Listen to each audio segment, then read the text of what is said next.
we understand that this is what it is, and this is what it always was. Verse 2. But having renounced the hidden things of dishonesty, not walking in craftiness nor handling the word of the Most High, Yahweh deceitfully, right? As we just read in what? 1 John 4 and 13. Or Salakia, that was Ephesians 4 and 29 and 30. All right, continuing in verse 2. But by manifestation of the truth, commending ourselves to every man's conscience in the sight of the Most High, feeding the sheep. Okay? The elect are going to obtain it. It's the point. Verse 3. But if our gospel be hid, it is hid to them that are lost. Those that are lost, those that heard the word but didn't understand it. Right? Verse 4, in whom the Most High, Salakia, in whom the God of this world, Satan, right, the wicked, in whom the God of this world have blinded the minds of them which believe not, lest the light of the glorious gospel of Hamashiach, who is the image of Yahweh, should shine unto them, right? So Satan, the earth is given into the hand of wicked, right? Job 9:24.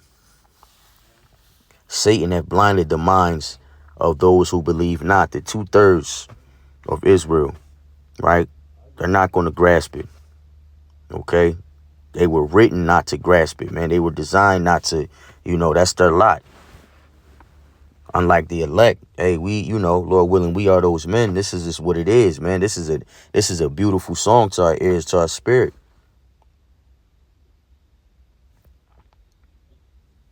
But they're going to perish with this world.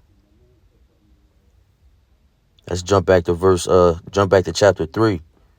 2 Corinthians 3 and 13 and 12.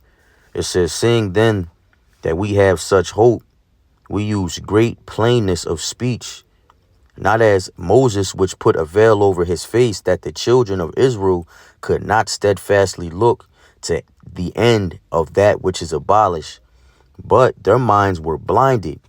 For unto this day remaineth the same veil untaken away in the reading of the Old Testament, which veil is done away in Christ, right? It's the NLT.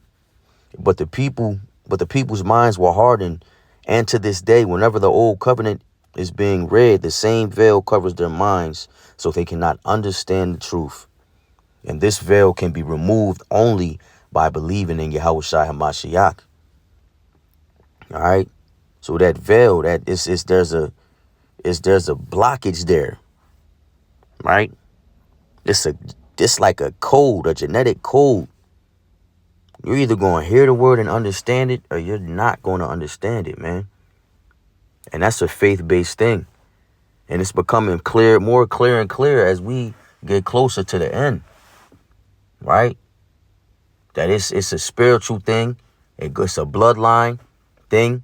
Right? And it's all of the Lord. You can't make yourself accept this. It's just what it is. And to further prove that,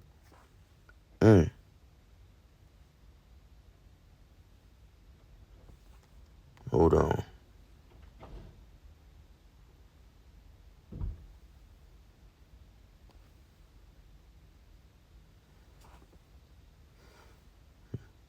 What's that? Matthew 10. Jump back a few chapters. This is Matthew 10.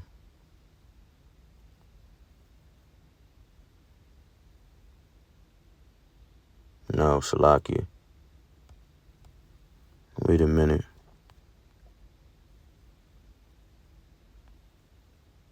Yeah. Salakia, it's Matthew 13. So we're going to jump back a few verses here. Matthew 13 and 10, Salakia Hakim. And the disciples came and said unto him, why speakest thou unto them in parables? See, the disciples understood it, but they're trying to figure out why they're speaking to the 2/3 like that. And just call them that because they didn't understand. They didn't grasp the word. And Yahweh Shai continued and answered, and he said unto them, because it is given unto you to know the mysteries of the kingdom of heaven, but to them it is not given. It says, for whosoever hath, to him shall be given, and he shall have more abundance. But whosoever hath not, from him shall be taken away, even that he hath. Therefore I speak to them in parables, because they seeing see not, and hearing they hear not, neither do they understand. So they have the same eyes as we do, the same ears as we do, but they don't understand it because they weren't written. It wasn't written for them to understand.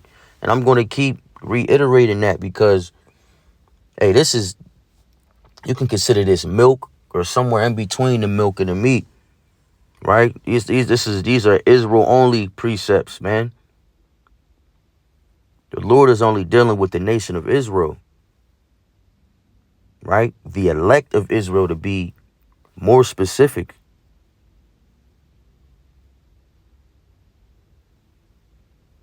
All right, let me see. I can, man. No, we don't want that. Let me jump to Proverbs 1 real quick. Proverbs 1 and 7. The fear of the Lord Yahweh is the beginning of knowledge, but fools despise wisdom and instruction, right?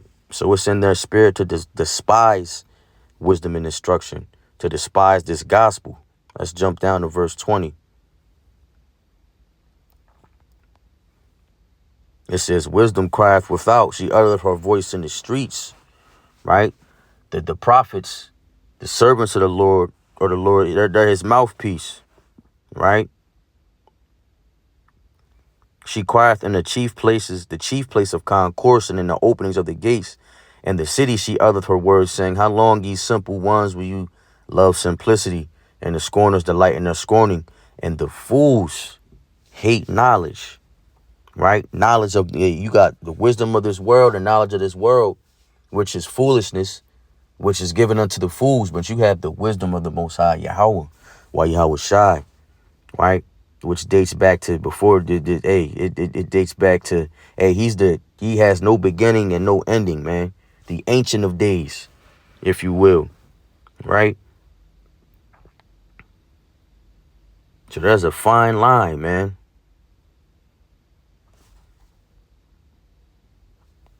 They were written to hate knowledge.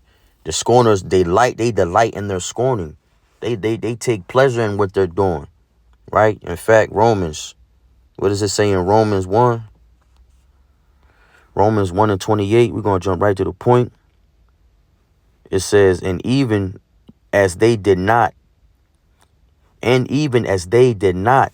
like to retain Yahweh in their knowledge, Yahweh gave them over to a reprobate mind to do those things which are not convenient.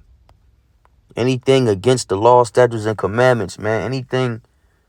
Everything the opposite or contrary to righteousness. That word reprobate, adokamos, not standing the test, not approved, properly used of metals, right? It says that which does not prove itself such as it ought, unfit for, unproved, spurious, and reprobate, rejected. The 2/3 were rejected. They're not going to stand in the test, right? They're not approved. They're not going to endure unto the end, right? So when their spirit, it's like it is what it is, man. You might as well be righteous in their wickedness, okay? Because they were written, right? According to prophecy, to perish with the world and these heathens, man. Simple.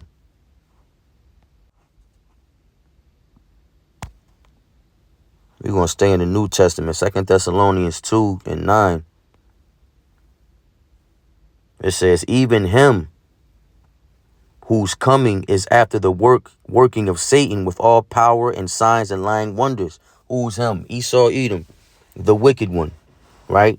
The physical counterpart of the spiritual demon Satan, right? The one in this is his kingdom, right? With all power and signs and lying wonders, and with all deceivableness of unrighteousness in them that perish, because they received not the love of the truth, that they might be saved, because the Lord did not give it to them. So they won't be saved.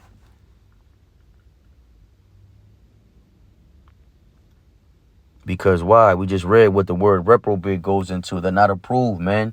They're not going to stand the test, right? They have been rejected. Verse 11. And for this cause, Yahweh shall send them a strong delusion that they should believe a lie, right? And he did that. He gave them over to that reprobate mind, right? They're going to believe the lies of Satan, right? Believing that, this is their rest, that, they can generate generational wealth, okay? And that everybody can get along, and all these different wild doctrines and philosophies, man, and different perspectives and religions of the world, man. It's just confusing, man. Right? Babylon is confusion. Spiritual Egypt.